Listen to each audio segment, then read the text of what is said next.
The moment Kai pulled the car over on our quiet suburban street in Seattle and turned to me with tears glistening in his eyes, I knew everything was about to change.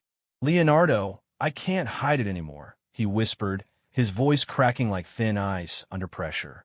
"I'm gay and I've been in love with you since I was 16. My hands froze on the dashboard, the engine still humming softly as rain pattered against the windshield. At 34, I had spent years building walls around my own truth, convincing myself that teaching the neighbor's kid to drive was just a harmless favor for his busy parents. Now those walls were crumbling in the space of a single breath.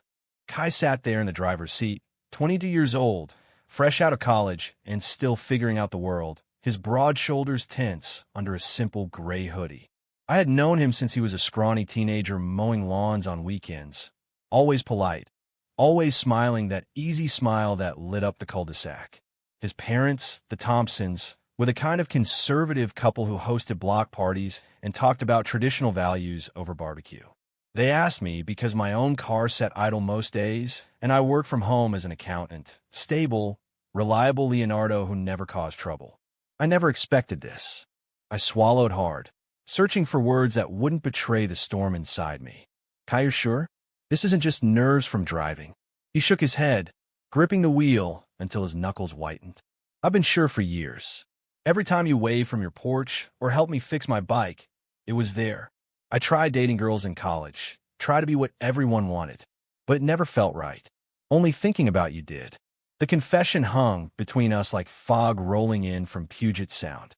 I felt my chest tighten, memories I had buried rushing back. Nights in my 20s when I had loved a man named Marcus, only for him to walk away when the pressure got too heavy, leaving me to rebuild alone in this quiet neighborhood. We sat in silence for what felt like hours, but was probably minutes. Rain streaked the windows, blurring the neat lawns and American flags fluttering in the distance. Finally, I managed, "We should get you home before your parents wonder where we are. But we'll talk more." "Okay." Kai nodded, wiping his eyes, and put the car back in drive. His hand shook on the wheel, but he managed to turn onto our street without stalling. I watched him from the passenger's side, heart pounding, wondering how one afternoon could unravel the careful life I had constructed. That night, alone in my living room with a half-empty coffee mug, I paced the hardwood floors. The house felt too big, too empty. I had chosen this life after Marcus, safe, invisible. No dates, no risks, just work and the occasional neighborhood barbecue where I played the friendly bachelor. Now Kai's words echoed, forcing me to see myself again. Was I really ready to face what I had denied for a decade? The clock ticked past midnight, and sleep refused to come. Tomorrow we had another lesson scheduled. I didn't know if I could cancel without raising questions, but I knew I couldn't ignore the boy. No, the young man who had just handed me his heart. The next morning, Kai texted early. "Still on for today? I promise I won't bring it up if you don't want." I stared at the screen, thumbs hovering. Part of me wanted to run, to pretend yesterday never happened. But another part, the part that had been lonely for so long, typed back, "Yes. Same time, and we could talk after." When he arrived at my driveway, his smile was tentative but genuine, the Seattle sun breaking through clouds to catch the light in his dark hair. We drove out toward the quieter roads near the lake, practicing merges and lane changes. Kai was a quick learner, focused and careful, but every glance he stole my way carried the weight of his confession. After an hour, we parked overlooking the water. "I'm sorry if I scared you yesterday," he said softly, not looking at me. I just couldn't keep pretending anymore. College was supposed to be my fresh start, but every guy I met reminded me of you. I know you're older, and you probably see me as a kid, but I had to tell someone. You're the only one who feels safe. His vulnerability cracked something open in me. I told him then, voice low, about Marcus, how we met in grad school, how love had felt like freedom until family expectations and workplace whispers tore us apart. I went back into the closet after that. I admitted it was easier than fighting every day. Kai listened without judgment, his hand resting near mine on the console, but never crossing the line. For the first time in years, I didn't feel alone in my secret. We drove back as the afternoon light faded, the city's skyline hazy in the distance. Kai's parents waved from their porch when we pulled up. Mrs. Thompson called out, "Thanks again, Leonardo. He's making progress, right?" I forced a smile and nodded, but inside, guilt twisted. What would they think if they knew? Kai caught my eye before heading inside, a silent promise passing between us. That evening, I sat on my back deck, watching the rain return, realizing the driving lessons had become something far more dangerous than learning to steer a car. They were steering us both toward truths we could no longer avoid. The second lesson came 2 days later, and the air between us felt charged with everything unsaid. We took the highway this time, practicing speed and exits while the Puget Sound glittered under patchy sunlight. Kai handled the merges smoothly, but his questions weren't just about driving anymore. "How did you know when it was time to stop hiding?" he asked during a red light, eyes fixed on the road ahead. I hesitated, watching seagulls well overhead. I didn't. Marcus left, and I convinced myself silence was survival. But looking back, it cost me pieces of who I am. My voice sounded steadier than I felt. Sharing this with Kai felt like handing him a map to my hidden scars. He nodded thoughtfully, accelerating onto the on-ramp with growing confidence. My parents would never understand. Dad still talks about real men and how college was supposed to make me tough. Mom keeps asking when I'll bring a girl home. The pain in his tone mirrored my own past. We pulled into a scenic overlook, engines off, and talked for nearly an hour. Kai described the isolation of pretending in dorm rooms, the nights he scrolled through anonymous forums searching for anyone who felt the same. I told him about the therapy I never finished, the friends I drifted from because closeness meant risk. By the time we headed back, the bond between us had deepened into something that transcended teacher and student. He wasn't the kid next door anymore. He was a young man carrying the same weight I once did. That evening, my sister Emily called from downtown Seattle. She had always suspected something about my single life, but never pushed. "You sound different," she said after we caught up on our kids. "Everything okay over there?" I almost told her. The words sat on my tongue, but fear won again. "Just busy with work and helping the Thompsons' boy learn to drive." She laughed, oblivious. Hanging up left me staring at the phone, wondering how long I could keep compartmentalizing. The third lesson brought rain again, turning the roads slick and forcing us to focus on basics like braking distance. Kai was quieter this time, but after we parked near a coffee stand, he opened up about a guy from his college debate team who had flirted once. I panicked and shut it down. Now I regret it because it proved I'm not broken. I just haven't been honest. His honesty made my chest ache. I admitted my own regrets, the dates I canceled out of panic, the promotions I turned down because networking meant exposure. "You're braver than I was at your age," I said, and meant it. He smiled then, the kind that reached his eyes and made the gray day brighter. Back home, I found Mr. Thompson in my driveway, washing his truck. "Leonardo, you're a lifesaver with Kai," he boomed, clapping my shoulder. "Kid's got his head on straight thanks to you."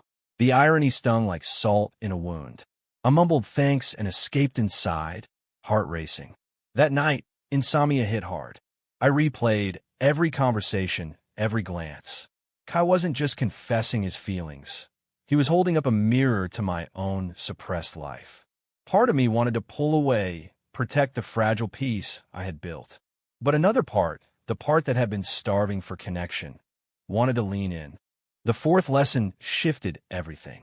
We drove to a quieter park on the outskirts, practicing three-point turns under tall evergreens.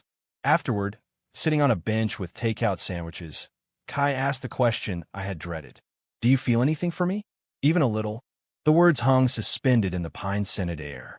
I looked at him, earnest, kind, courageous, and felt the walls crack further. "I do, Kai. More than I should admit. But I'm scared. For both of us." He didn't push, just reached over and squeezed my shoulder briefly, a gesture of understanding that sent warmth through me. We drove home in comfortable silence, the bond solidifying into something real and terrifying. That weekend, Emily dropped by unexpectedly with her kids. While they played in the yard, she cornered me in the kitchen. "You've been distant lately. Is it the neighbor kid? You two spend a lot of time together." Her tone was light, but her eyes searched mine. I deflected with work talk, but the seed of doubt was planted. Later, watching Kai mow his lawn across the street, I realized the secret was spreading roots. One confession had started a chain reaction I couldn't stop. By the fifth lesson, the driving skills had improved dramatically, but our conversations had become the real journey. We headed toward the mountains this time, practicing winding roads while mist clung to the evergreens. Kai handled the curves with ease, glancing over occasionally with a quiet smile. "Talking to you makes everything feel possible," he said during a pull-off near a waterfall. I shared more about Marcus then, the betrayal when he outed me to mutual friends during our breakup, the way shame had driven me back into hiding. Kai listened, then opened up about the pressure from his dad to join the family construction business instead of pursuing graphic design. "He thinks art is for soft guys," Kai said bitterly. The parallel to my own family history hit hard. My parents had never known about Marcus, and I had let them believe the bachelor life was my choice. We returned to find Mrs. Thompson waiting on her porch with lemonade. "You boys are spending so much time together. Kai's never been this focused." Her warmth felt like a trapdoor waiting spring. Inside my house later, I paced, replaying her words. That evening, Kai texted, "Dad asked why I'm always at your place." I said it's just driving, but I hate lying. The guilt compounded. I replied that we needed to be careful, but the words fell hollow against the growing connection. The crisis escalated on lesson 6. We practiced parallel parking downtown when Kai's phone buzzed, his dad demanding he come home early for a family dinner. Tension thickened the air as we drove back. "He suspects something," Kai muttered. At my driveway, Mr. Thompson was waiting, arms crossed. "Son, we need to talk inside." Kai shot me an apologetic look before following his father. I stood frozen, watching the door close, my stomach in knots. Later that night, a knock at my door revealed Kai, eyes red. "Dad thinks you're a bad influence. Said too much time with a single guy my age looks wrong. He doesn't know the half of it." We sat on my couch, the weight of the misunderstanding pressing down. I offered to speak to his parents, but Kai shook his head. "It'll make it worse. I need to handle this my way." His strength inspired me, yet fear gnawed deeper. Emily called again the next day, her voice concerned. The Thompsons mentioned something about Kai spending too much time over there. Everything okay? The neighborhood gossip mill had started turning. I deflected once more, but the isolation grew. Lesson 7 became a turning point. We drove to a secluded beach overlook, waves crashing below. Kai confessed the full extent of his feelings, the way my support had given him hope for a future without shame. "I don't expect anything romantic right away," he said softly. "But knowing you understand it changes everything." In that moment, I admitted my own growing affection, not just friendship, but something warmer, deeper. We didn't touch, but the emotional bridge solidified. Driving home, I felt lighter than I had in years, even as the risks mounted. The betrayal came unexpectedly. Kai's ex-girlfriend from high school, still friend with the family, overheard a phone call and pieced things together. She confronted him privately, then hinted to his mother about strange vibes with the neighbor. Mrs. Thompson called me the next morning, voice tight. "We appreciate the driving help, but maybe it's time Kai learned from someone else." The line went dead before I could respond. Kai showed up at my door that evening, devastated. "They're watching me now. I feel like I'm losing them." We talked for hours, his head in his hands, my own past betrayals resurfacing like ghosts. I held space for his pain, offering the understanding I once craved. The fallout from the family tension spilled into our next lessons like a storm surge. We met at dawn for lesson 8 to avoid prying eyes, practicing on empty industrial roads near the port. Kai's hands gripped the wheel tighter than usual, his usual easy confidence dimmed. "Mom keeps asking if I'm confused," he said during a stop, voice thick with frustration. "Dad barely speaks to me. They think you're the reason I'm pulling away." I felt the sting of being cast as the villain in their story, even though my only crime was listening. My own history echoed. Marcus's family had reacted the same way years ago, forcing us apart. Sharing that parallel helped Kai breathe easier, but the weight remained. We parked near a shipping yard. watching cranes load containers against the gray skyline. I'm scared of losing them forever, Kai admitted. But pretending hurts more. His courage pushed me to examine my own stagnation. That afternoon, I finally called my therapist for the first time in years, scheduling an appointment. The step felt monumental, a crack in the armor I had worn so long. Kai noticed a change in my voice when I told him. "You're doing this for both of us," he said, a spark of hope returning to his eyes. Lesson 9 brought a misunderstanding that nearly broke us. Emily stopped by while Kai was there reviewing road signs at my kitchen table. She walked in without knocking, saw us laughing over coffee, and her face tightened. Later, she pulled me aside. "Leo, people are talking. The Thompsons think something's off. Be careful. You build a good life here." Her words landed like accusations. I snapped back defensively, something I rarely did, and she left hurt. That night, Kai texted apologies for causing drama. I reassured him, but doubt crept in. Was I sacrificing too much for this connection? The turning point came during Lesson 10 on a rainy Saturday. We drove to a quiet forest road, practicing emergency stops. Kai opened up about a panic attack he had at home after his dad's latest lecture on manhood. I share my lowest point after Marcus, the night I almost left Seattle for good. The vulnerability bonded us further. "You've given me strength I didn't know I had," Kai said, eyes steady on mine. In response, I reached across the console and squeezed his hand briefly, the first intentional touch. It was innocent, grounding, and it shifted everything. We drove home in charged silence, the air alive with possibility. Monday brought escalation. Mr. Thompson showed up at my office unannounced, demanding I stop the lessons. "My boy's changing, and I don't like it," he growled. The confrontation left me shaken, but I stood firm, citing only the driving skills. Kai called afterward, voice breaking. He grounded me from the car, says I need space. The sacrifice felt real now. Our friendship, our budding connection, under siege. I spent the evening journaling, confronting how long I had hidden not just from the world but from myself. Kai's presence had become the catalyst for my own awakening. By midweek, we found ways around the restrictions, late-night walks instead of drives, texts that evolved into deep video calls. Kai described the isolation at home. The way his parents' love now felt conditional. I shared stories of friends who had chosen authenticity and thrived. "You don't have to choose between them and yourself," I told him. The conversations built resilience in us both. When we finally sneaked in Lesson 11 at a distant parking lot, the progress wasn't just behind the wheel. Kai navigated the roads with new assurance, mirroring the confidence growing inside him. Lesson 12 marked a crossroads. We drove toward the Olympic Peninsula, the road winding through towering trees as Kai mastered advanced maneuvers. The scenery mirrored our journey, beautiful but fraught with sudden turns. I told my mom the truth last night. He confessed at a viewpoint overlooking the strait. Not everything, but enough. That I'm gay and figuring it out. She cried, but she didn't kick me out.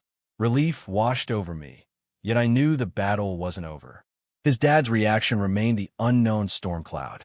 I opened up about contacting Marcus after years of silence, seeking closure for my own sake. The conversation had been healing, revealing how fear had driven us both.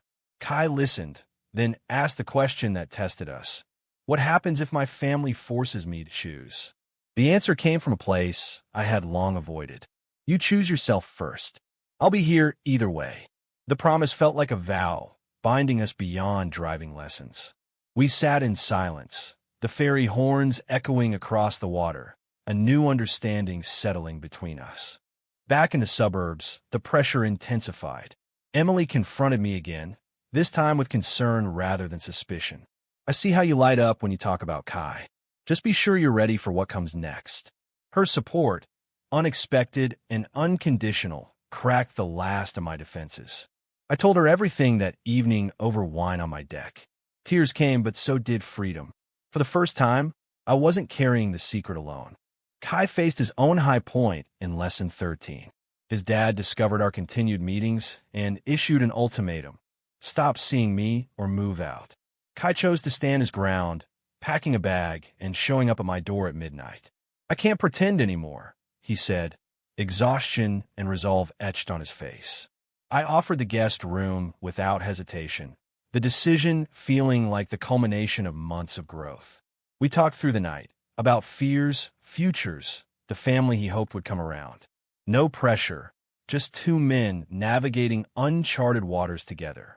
The climax built during Lesson 14, now more symbolic than practical. We drove to the same beach where our emotional bridge had first strengthened. Kai's phone rang, his mother pleading for a family meeting. He agreed, but only with me nearby for support afterward. The drive home carried tension, but also quiet strength. "Whatever happens, I know who I am now," he said. His words echoed my own internal shift. I had stopped hiding in the shadows of past pain. That family meeting changed everything. Kai returned hours later, drained but standing taller. His mother had listened. His father remained distant but hadn't disowned him. "It's a start," Kai whispered as we sat on my couch. The sacrifice had cost him temporary peace at home, but it gained him authenticity. I realized then how far we had both come, from a simple driving favor to mutual awakening. The final lessons blurred into everyday life as Kai's driving test loomed. We practiced one last time on familiar suburban streets, the car now an extension of our shared journey rather than a classroom. He aced every maneuver, confidence radiating from him like the sunlight breaking through Seattle's perpetual clouds. "I couldn't have done this without you," he said, pulling into my driveway after the session. The words carried layers, gratitude for the license, but deeper thanks for the emotional road we had traveled together. In the weeks that followed, life settled into a new rhythm. Kai moved back home after his parents' tentative acceptance, but weekly dinners at my house became our anchor. His dad even joined one evening, stiff at first, but gradually warming as stories of driving adventures filled the table. The societal whispers in the neighborhood faded as people saw two neighbors simply supporting each other. Emily's family embraced Kai like an extension of ours, providing the chosen family we both needed. I returned to therapy consistently, unpacking years of suppression, while Kai pursued his design dreams with newfound courage.